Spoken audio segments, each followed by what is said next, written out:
soo dhawaada wax badan ku jiri mayo akhyaar sharafta leh soo dhawaada musharax shilu gareebe weeye saacada waxa weeye anu saacadaha wax iga yaabiyo baan la soo kacaa warar degdeg ah hadda soo gaaray oo dhinacyo badan ah meel kaliya aan ku koobnayn hala share gareeyo commentiyada waa akhriyo doona hadii ilaahay idin ka dhigo qodobo wax 5 daqiiqo ama 10 daqiiqo inta u dhaxaysan ku jiri hayaa ku daahimiyo qodobada inay hayo oo waxa kamid ah Puntland oo maanta fashilisay afgambi uu soo abaabulay farmaajo oo uu doonayay inuu deegaanka qas kaga rido oo xukuumadda halka ka jirta uu ku afgambiyo farmaajo Puntland waa fashilisay maanta waxa kamid ah maxaan ku dhahdayay maamulkii ilaahu aadan beerka beelin madaxweyne ku xigeenkii Jubbaland oo maanta airportka Kismaayo laga celiyay isagoo rabay inuu soo dhoofo oo maanta xagga Muqdisho looga yeeray ninkii cusub la ahaa oo soo laba kacleeyay xaaladda galmudug oo maartay wali taagan raxweyn oo la silsilayo Soomaaliland oo kelmad oranayo iyo qodobka ugu muhiimsan oo ah musharaxiintii farmaajo la tartamayay oo aan anigu kamid ahaa oo abaabul wada oo hadii ilaahay ku idmahay 2 toddobaad kadib waxaan doonaynaa inaan maxkamadda sare geeyno farmaajo bacdama sidii lagu doortay shaki badan ay hadda soo baxday oo ay kamid tahay lacagtii faraha badneed uu qadar ka qaatay oo nagaga adkaaday marka qodobadaas weey hal share gareeyo barnaamijku inoo bilaabaya hal share gareeyo commentiyada waa akhriya qofkii share gareeyo commentigiisa aan u akhriya qodobka ugu horeeyaan ku horeynaya sida la socotaan farmaajo wuxuu ku hawlan yahay isaga iyo wuxuu cagaha ku wataba anagu kala soo cilmeynay xukuumaddiisa ninka maartay khayr la dhaho maartay degdeg badan ku jiro oo mursade wuxuu ku mashquulsan yahay sidii nidaamkii federaalka afka ciid ugu dhufan lahaayeen wuxuu ku mashquulsan yahay sidii maamul goboleedyadii muddada dheer la dhisayay hawsha badan naga soo martay oo kanaacada badan noo socontay magaalo aan anigu tagin male inuu majaxaabiyo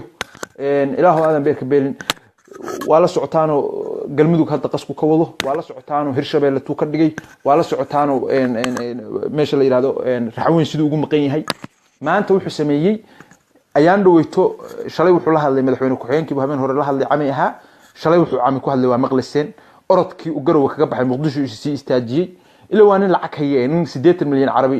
waxa weeye Sacuudiga iyo maaragtay iyo qadarba nin maaragtay khasnada u furan weeye marka wuxuu sameeyay maanta koox dhalinyaro ah soo abaabulay boosaasi damcan inay mudaharaad ka ridaan koox saxaafada buu balansaday wuxuu damcay inay maaragtay dadkaasi marka mudaharaadaan oo dawladda ay shiidaan oo maaragtay inuu sidii beentiisi uu war saxaafadeed soo saaro oo dhaho Cabdulle Cali Gaas xilkii laga qaaday ila ragii hore saas ay ahaayeen cid ka qaaday ma lahayn cusub la cid xil kama qaadin xaaf cid xil kama qaadin niman maaragtay aan xildhibaan ahayn hadii xildhibaan yihiin 2 ama 3 ka ah oo jiri ah ama dadka maaragtay iska maaragtay maqdaama dirgaanka ah oo meelaha iska fadhiya buu dadku ku ururiyaa waxay sheegaan uriyaal intuu kaamirooyin ugu dhiibo buu hadhowdii dhahaa dawladda federaalku waa aqoonsatay maanta saas uu damcay Puntland laakiin maamul soo jireena weeye hay'adaha nabad sugidda ogaaday dadkii oo mudaharaadkii markaa uu soo galbiyay oo raba inay wadada weyn ku soo dhacaan waa laga hortagay waa laga qabtay intoodii badnayd waxa weeye waa la kala diray wixii laga xiri karo waa laga xiray wasaan hadda warku igu soo gaaray ninkii halkaas uu marayaa hadda waxa la yiri geel maalin baa loo yaabaa baa la yiri waa maalintu ciinta qof ninka mareexan waxa loo yaabaa maantu ma jeerteen farxa la galay baa loo yaabaa maantu ma jeerteen geel waxa loo yaabaa maalintu ciinta qof mareexanna waxa loo yaabaa oo loo yaabi jiray oo loo soo yaabay maalintu ma jeerteen farxa la galo anagu waa noo siman yihiin wixii sida xujiraan baa sheegaynaa taariikhdu iyada isqorta waa la socotaan farmaajo mareexan oo inta ka xoog badan ma jeerteen oo inta ka tabar yar maxaan ku iraahday ninkii Allahu naxariistay siyaad bare oo Soomaaliya oo dhan maartay sanka uga tolan tahay oo ciidan xoog haysta oo dalka ku amarka taagleynaya nimankii barida dhulka ugu dhuftay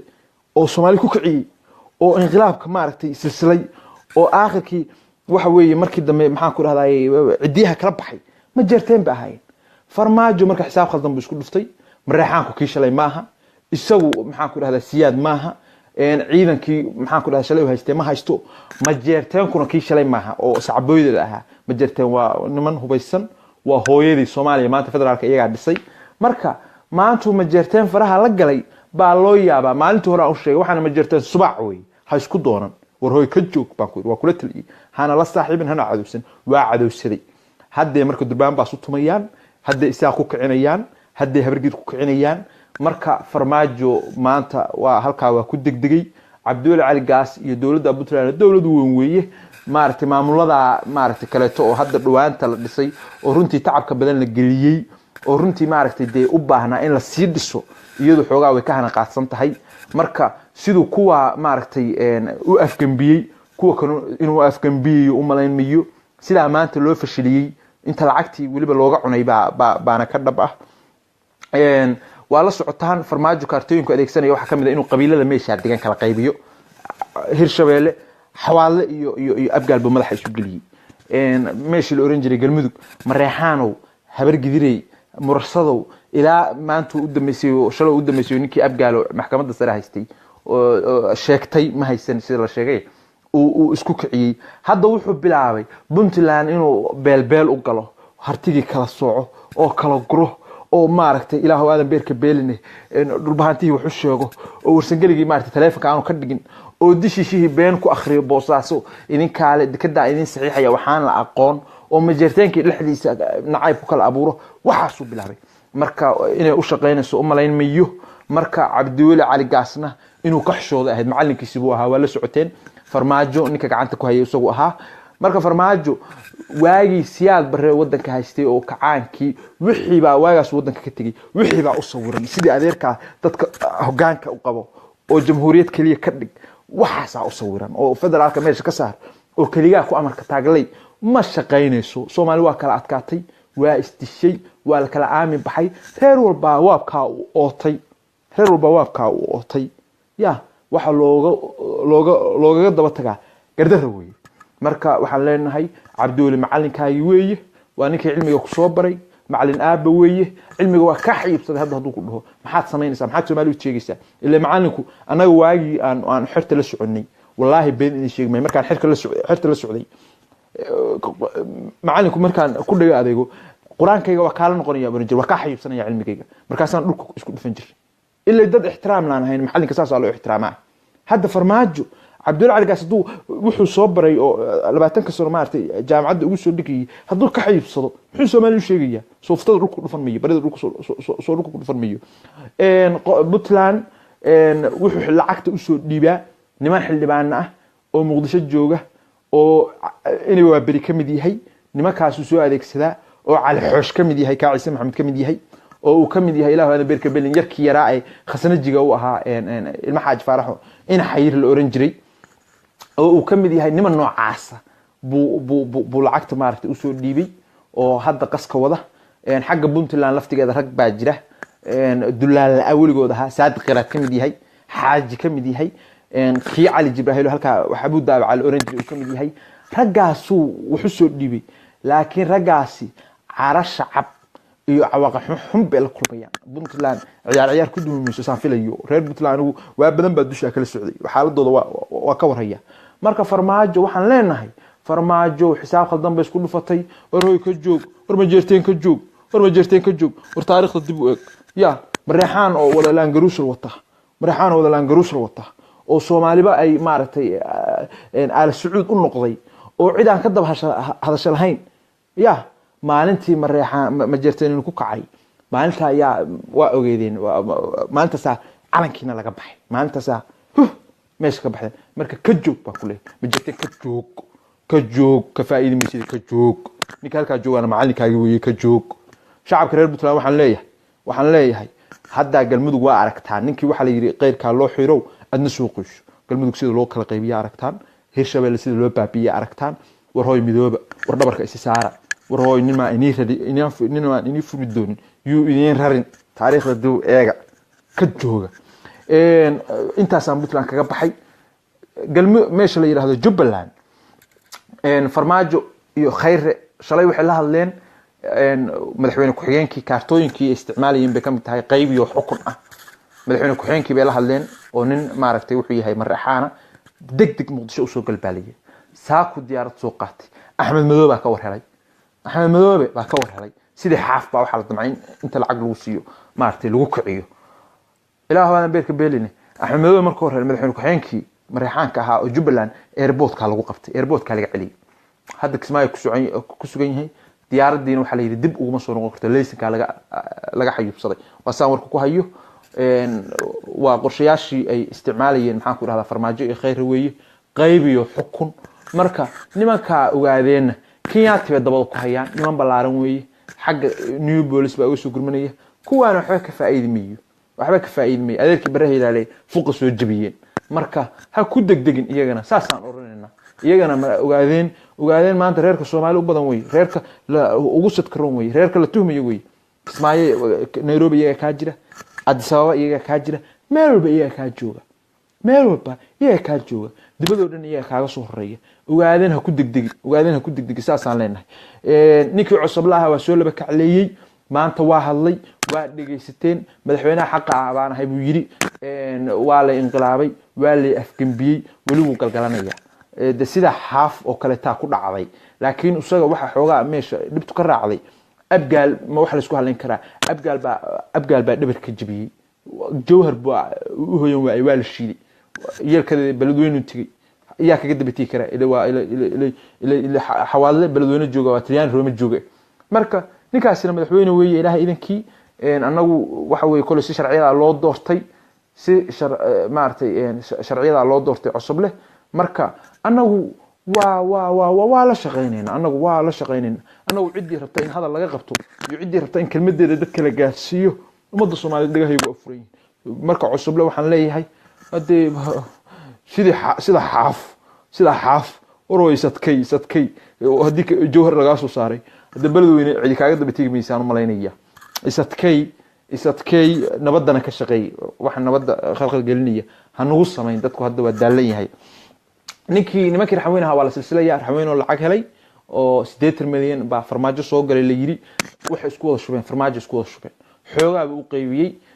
wuxuu ku diray ninkii orange Shariif Sakiin laftigiisu waxa weeye Ethiopia dalbaday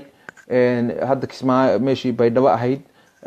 meel walba isbaaru dhigay saanku war ku hayo aqalkii baarlamaanka qafil buu ku dhufsaday maxaan ku irahdaa golaha wasiirada shaqeynaya kaliya yiri dalkana maxaan ku irahdaa gobolkana inuu xaalad degdeg ah ku soo rogo baa laga yaabaa sida hadda warku ku helay dawaa gartii weeye biyo ka badan iyo col ka badan waa ku hafiyaan nin maxaan ku irahdaa lacagtii khaliijka lagu la dagaalamayo raxweyn dhex jooga waxa weeye raxweyn lacag loo sheegay si uu badbaadaa waa adag tahay marka waa u ducaynaynaa dadkii la soo xiriireen baan ka mid ahay dawladda federaalka oo yiraahdeen kaale sharaxa meel walba waxa la rabaa in qof in la geeyo baa meel walba la rabaa aniga way la soo xiriireen kaale koonfur galbeed sharax bay dhaheen waa ka diiday waxaan iri maamulka dhisan anigu dumintiisa ka shaqeyn galmudug in hilowla u jooga waxa u jooga kii maalintii dhaweyto hadda xildhibaanadu ay sheegayeen baa u jooga marka saasi doonayaan meel walba xirban inay qoflamood geystaan aanu qoflamood ma noqon karo aanu Sheekh Shariif ma bedeli karo Shariif Sakiin meesha kuma qabsan karo saasaan ugu sheegay waa igu soo lugo'een laakiin kuwa badan oo doqon ah oo iska raacayo oo meel dheer wax ka arkin baa jira oo Shariif fuq ku soo dhufan doono lafahaygan uga baqeen Shariif godobtiisuna ma harto nin siyaasadana saameyn kula weeye nin siyaasadda Soomaaliya rajo kalena hadda Shariif kuma degdego aanu marka nimaan dantiisa garanaya waa loo yaaba ilaahu aan beerka beel galmudug xaaladeedu waa taagan tahay nimanka galmudug horta waa la gaaday horta waa niman gob ah habargidir waa niman goba wallahi billahi tallahi maamul goboleedkii shirkad bay ka dhigeen maamul goboleedku waxa habargidir shirkad bay ka dhigeen Soomaaliya dhan bay albaabka u fureen markaasa yaa is aamini kar ma Soomaaliya is aamini kartaa nimanka ma jirteen meeshooda waa haystaan isaaq waa haystaan ogaadeen waa haystaa raxweyn cidimo u heliso habargidir albaabka furtay mareexaano madaxweyne ku xeen qaado murasado gudoomiye baarlamaan qaado abgaalo maxkamadda sare qaado markaasa waa nin abeese kursaday nin mareexaan wuxuu dhiibay maxaa ku dhahdaa nin murasado soo dhaweystay waa nin dhidir maaragtay yiri nabadgeli weeye haye maxaa ku dhahdaa nin abgaal soo dhaweystay waa nin kalluun bisadu dhibtay weeye markaasay dhabar jabiyeen oo aarax jabiyeen habargidir adeer taladu marba inay seegtay dadka waxay ahayd sida maamulada kale to inay wixina wada haystaan bay ahayd dadka wasaarado iyo ku xigeenno iyo u dhibtaan bay ahayd maanta yaa idin soo dhawaan lahaa maanta mid bay idin soo dhawaan lahayd maamulada kale to waxa cadaalad darra laga tirsadaa waa aragtaa xagga Puntland waa laga cabanayaa mar la arko Somaliland la mid maxaan ku raadhaa raxan weyn warkeeda koonfur galbeed annagaaba ku dulman ilaahu waa beerka beel maxaa la dhahaa Jubbaland la mid annagana ka soo saaray Jubbaland annagana ka soo saaray ilaa waxaan ku raadhaa Puntland ku dheeraan miyo tataaban miyo marka habargidir waxa dhaaftay habargidir maqaaxideeda inay shidataa dhaaftay oo saddexda dhardhaara saacad Saleebaan cayr maanta laguma soo degdegeen niman qoore ahaan lahayn laakiin waxaan ku yiri belay soo dhaweysteen abeesi soo dhaweysteen dhidar bay soo dhaweysteen bisad bay soo dhaweysteen markaas saa loo taaqay maanta rajaa leedihiin xaaf bari digreeta soo saaro boos walba in habargidir ha u dhiibo Soomaali saas ku socota ila runta sheegayna Soomaali adeer Soomaali isma aamini karto Soomaali waxa kaliya ka dhaxaya dawladda dhexe noqoto iyo caasimada ay isku tagto ma garateen marka habargidir waxaan leenahay istaba qabta waa arkayseen muwaadin xumadiisa kii gudoomiyaha maxkamadda ahaa shalay intuu isagoo xadka Puntland taagan bushir jaraa'id qabtay maantana isagoo qosliyo diyaarad laga qaaday gaalkacyo oo Muqdisho lagu soo dhaweeyay maba soo noqonayaba maxaa cadaada ka yaalaba markii hore baaba nin bahalkii ilaahu aadan beerka beel abgaala cadaada wixii keenaa gardar ahayd kii mareexan bariha xadka balanbalo ka talaabaya yaa khasaaray waxa khasaaray habargidir baa madaxa la soo gelinaya oo khasaartay مرسد بهالكي اللي متي كريه ميشتن علبور شباب هستي مقدشو خير دين لو كنا قنيا marka habar gidir war habar gidir maamul gobolka wadaaga ma jirto war Soomaaliya doox wadaaga soo wareejin lahayd oo qabadiina war xajista meesha Soomaaliya difaac mooda gali kartay wala isdhabar jibinaya war difaacaad kaystaan leena habar gidir difaacaad kayst oo xaaf la shaqeeya oo afgambiga waxa weeye leenisu ababulay fashiliya ma jirtay ma ka tabar liidataan ilaahu aadan beerka beel farmaajo ragayga musharaxiinta ahaa oo la tartamay farmaajo oo haniyeeyay oo 20 ka ahaa 15 kamid ah xalay shir jiraa'id maartay call conference ku wada hadalnay ilaahu aadan beerka beel waa la socotaano farmaajo soo baxay ciisma lahayn anigu habeenkii doorashada galeysay 9 fiidnimo 8 xildhibaan baa cashasi oo codka isiin lahaa oo anigu lacag ma sidan musharax shilin ku rabay baan ahaa maxaan ku raahdaa platform wax qabad baan hordhigay maamulka degmo walba waxaan qaban lahaa taan isbitaalka ka dhisi lahaa taan wadooyinka u furi lahaa taan biyo gelinta gaarsiin lahaa waxaasaan wax ku doonayay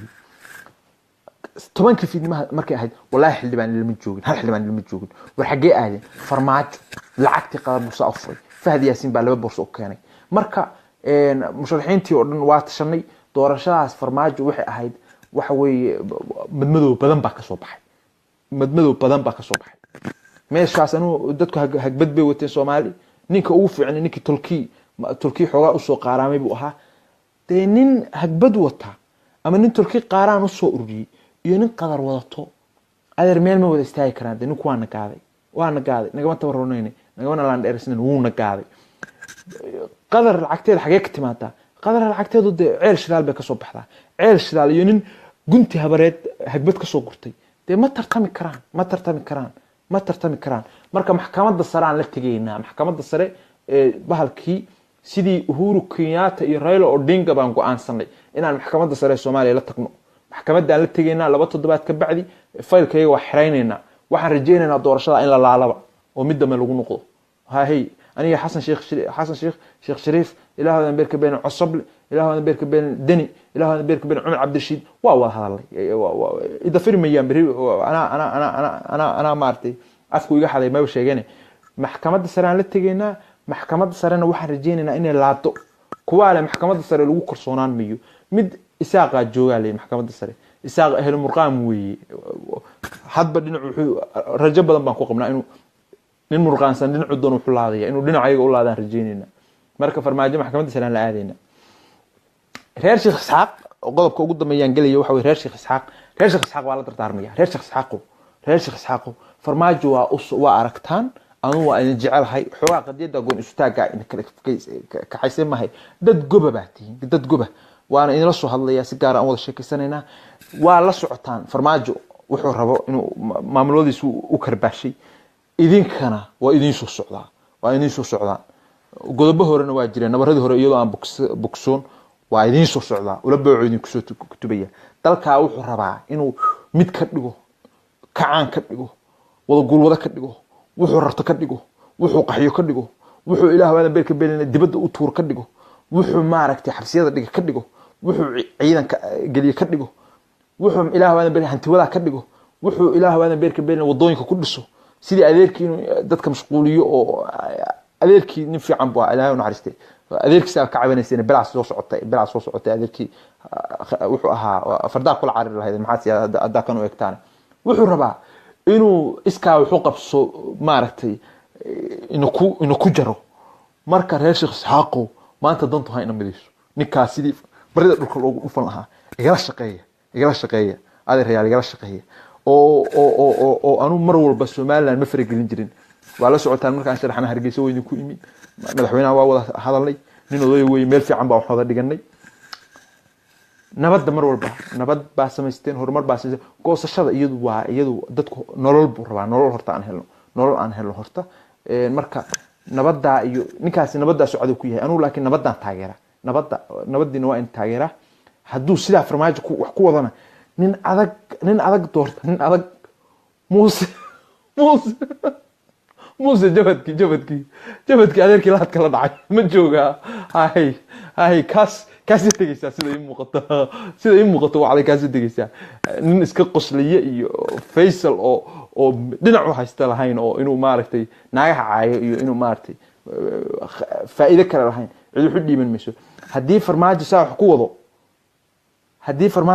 wado reer Sheekh Isxaaq nin adag raggii dagaaladii u xudeen gelin jirnay oo aan la jabin jirin gadaashooda eegi jirin maxamed kahiniyo raggaas la rabaa raggaas oo ma noolaha xasan jaamciyo soo kiciye goosashadu waa iman doontaa inoo dhiga halka inoo dhiga biyaa ina qaatay waa layna gaaday daad baynu ku soo rokomaday waraan iska moosno horta reer Sheekh Isxaaq aan moosno ila soo hadla hadii ilaahay idin ka dhigay ila soo hadla aan iska waxa weeye qaniya ka fujiso waa layna qaniini marka goosashada gadaal uga hadlayna horta aan biyaa kan iska moosno nabadda adkaysta waa layna ku soo maqan yahay maaragtay idaacadii Hargeysa ka shida heesi SNM ka shida waxa ka shidi jirteen ka shida maantay waajib tahay waagi hore been baa sheegi jirteen soo kiciye Faisal soo kiciye yaa daarood baa noo soo socday wixiisi afka hafurto ilaa waan beedka been maxaan ku dhahday diyaaradii soo duuba dadkii daacunadu laayeen laba qarin ka hor soo sawira maanta farmaajo cidiyo ku diriraya wax kale ka adkaan mayno ina cidiya kula dirfno way aniga bedeli doona hadii ilaahay idin ka dhigo wali ma rajo dhigin marka waa idin salaamaya ma jeerteen buu maanta isku doontay reer Sheekh Isxaaqna بربيو وددي محمد سياد الله ونحرس على معادبي بوكو السعودة محمد سياد مجرسان اسكو دونتي واويدين تيكو دغان اساق بوكو خجي واويدين هويه ودمي كاني هويه بو هرسيستي markay iyaga maartay la jooga marka adeerayaal anagu dalka rajaan ka leenahay waa la socotaan kuma sideen karno wiil yar kuma sideen karno wiil yar oo cuqdad qaba oo bahalkii ah kuma sideen karno wiil yar anagu Soomaali wariya qabyaalad goorma u damisay kuwa qabiil ba ka hadashay qabyaalad goorma u damisay qabyaalad waa hore waa ka daanlay goorma soo noolaatay farmaajo soo nooleeyay qabyaalad farmaajo ba soo nooleeyay wuxuu ka bilaabay qaacidadii adeerkii nina ushaada u dhiiban ka qaadan kartaa loo dhibtaa mursadu soo kiciyay war mursayaa maqli jiray baarlamaankii 60kii dibutaatiyadii mid kuma lahayn kacaankii mursada ininku shanti golaasir kacaan kuma jirin burburkii mursada hogaamiye ku xidiyadii hawiye wuxuu soddonka hogaamiye ku xid maaragtay muqdisho joogay qanyare oo xafadeena la dhaha joogay muxuu u magacaabay khayre wanaag uma magacaabin wuxuu u magacaabay inuu u shaahadhu ka qaato ilaa oo hawiye kale ku karbaasho ilaa kana waa mid cuqdad qaba kana cuqdad qaba oo cuqdad ee habeen barkii isku matagaan ma jeerteen habar gidir isaaq Soomaali dadka madaxooda soo xukumi jiray inay ahaaneeyaan ba ku wada joogan laga yeeli miyo waxa weeye laga yeeli miyo qabyaaladaas wallahi maalinta farmaajo la doortay soo bilaabtay adeerayaal sheer gareeya maxaa idinka waxaana daawanaya reexaan baa sheer gareeya reer walba waa taabanay nin walba meeshii bugtay annagaa milixa ugu shubnay ma fahanteen sheer gareeya waa ka baxayaa laba commenti baan akhriyaya saddex commenti baan akhriyaya qofkii sheer gareeyana commentigiisa akhriyaya sababtoo anigu dadka cod baan ka doonayaa waa inaan dhageysto weeye farmaajana maxkamad baan la tegayaa sidii Uhuru Kenyatta Raila Odinga laadka ula dhacay ballan baa inuu ku qaadinaa laadka ula dhacay Soomaaliyeena soo taageera Xasan Sheikh baa gudoomiyeen oo Umar Cabdirashiid baa fiyano waa raggii laga adkaaday fiqi baa xogayeen oo waa gudaan dhisnay way xalan wada hadal raggii laga adkaaday hagbad sitay iyo qaaraanka sitay Xasan baa noo qaatay 6 bilood oo mushaharka ciidanka oo siin lahaa buu ku doonayay nin mushahar ciidan wax ku doonaya Amerika waxa la soo xaday meel ugu gaara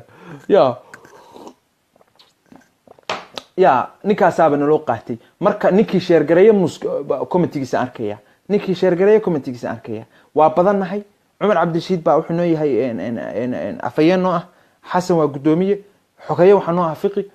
maxkamadan dacwada geynayna nasoo taageera anigu khasnaji baan ahay khasnaji hada kharash waa loo baahan yahay la tahay ana khasnaji kharash waa loo baahan yahay ninka isaaqo maxkamada jooga hadaan laga murqaansiin hada kubada xageena u laadimiyo marka ila soo xiriira marka muxuu yiri mursale afka ka leex laangaab baa tahay hadaan mursale laangaab hodanahay isagu laangaab dheereeyay weey anu laangaab tartiib u socdaan uu dheereeyay hadii ra'iisul wasaare laga dhigay hadii tolkii madax looga dhigay mu garba ka dhigto mu iyaga iga horeeya dhaho soo kan ka dheereeyay ma soo kan karbaashka iyaga ka bilaabay ma waa kana soo wada committee qofkii sheer gareeyaan akhriyayna qofkii sheer gareeyo committee-kiisa akhriyaya waa kana wuxuu yiri wait Ahmed Minuto oo hadda hadlay mursada weligood xilligii kacaanka wasaaradda maaliyadda iyo ilaah dhaqaalaha ayaga lahaa xoolo laga yaabay anu waxa weeye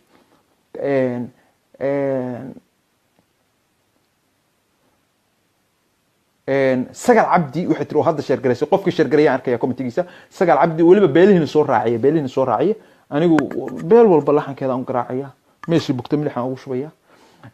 Sagal Cabdi wuxuu tiri farmaajo wuu sixran yahay ayay tiri walaashi maxaa ka jira mudane farmaajo wax la situ og yahay kulay waxa bala qaatay waxa la situ xirada bala kala baxday horaan oo yiri xirada laga baxo og yahay Shaakir Ciise wuxuu yiri warshinaha la doorto waxay khayr Allah ku siiyo khayr Allah doorashadu ciyaarku oo meesay ina hagbada soo bixisaan baa ka horeysa Cabdirasaaq Faarax oo hadda sheer gareeyay wuxuu yiri tug miyuu ahaa Xasan Umar Cabdirashiid Kenya mu no aado Umar Cabdirashiid Kenya hadda waa dhaafay hadda Carab buu bartay war waxa Carab hadda inta ku socda goor luqadda bartaan garan waayay wallahi billahi waa ka shaleeyay hadda luqadda waa ilaaway aayado quraan ma akhristaa in sida Carabta maada wuuba ka dhargibay wuuba inta Sacuudi u sii ordaya Imaaraadka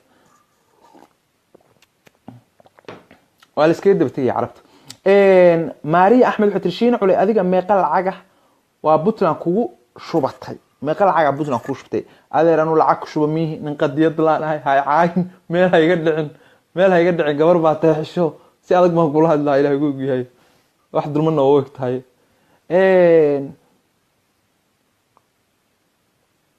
Adnan ibn Hanaf oo hadda sheer gareeyay wuxuu yiri dawladda daa buuraley baa tahay dadkaaga xagee ku ogtahay adeer aniga dadka Soomaaliyeed way dadkaygu adiga way dadka jeeska ku laabta baa anigu nin qaran baan ahay nin qaran Soomaali oo dhan baa nin qaran baan ahay Soomaali magaalada tago wallahi waa laga casma meel walba fadhiga waa laga kaca hawiyaha laga cabanayo anigu gurigayga waa xataa wallahi jingada xataa kala madigin anu nin odaya baan ahay dadka waa u simanahay ummadaasi afkayga adinkayga amaan beekasha anna waa ka hela wallahi billahi wixii halka gurigayga Muqdisho sidiisii ugu yaala ma iibsan kirada la iga soo diraa marka aan u baahdo waa u hoydaa marka adeer sharaftaas maarta anigu leeyahay Cabdiraxmaan Mahadi wuxuu yiri intee lacag ku soo dirnaa mudane hadda adeer lacag badan baa anu hadda lacag soo dira ma oranay hadda ininku isxil qaamaysaan oo maxkamadda nala riixaysaan ragga xildhibaanadu wax ka cuneen baan nahay wax badan ma jiraan hadda lacag lama diido laakiin anu wax soo dira inima oran xasan dib baan ula soo tashanaya hadii ilaahay idin ka dhigo hadda ninka maxkamadda joogana waan ila sheekh saaqa waa inuu ma aragtay si fiican saarka loogu tumo oo waxa weey kollay waa waxa weey lala jabaneeyo oo ilaahay waan raaci beerka beeline muxuu ahaa waanu bargo imba waa la rabaa marka kharashku hadee anu inta af ku dhufan may rag aan soo tashanaya shiina mudugdo saciid mudugdoon oo hadda sheergaray wuxuu yiri ilaahay waan beerka beelin anagu dadkaas maaragtay anagu waxaan u noolnahayba Soomaali qabyaalada inaan ka turnaan u noolnahay ka turno baan u noolnahay shiina ina amay waxaynu ka yeelnaa ina amay maxay ka yeelnaa ina amay waxa laga yeelaya ku sheegaya ina amay waxaan u sheegayna ina amayo nimankii ugaariyahan gambar gaaban bay ku fadhiyaan warhooy joog wallahi billahi saada qaraadi rag ba ku fadhiya warhooy joog war tartiibta war farmaajo inuu ku furi doon inuu ku rin war dawladda la shaqeyso warhooy ma jeerteen sidii cali khaliif iyo xaglato siiyay ku tuurin iska shaqeyso niman waxa weeye ma jeerteen waxa la joogi kara ninkii yes dhaha adna no baa rabtaa inaad kula joogto ma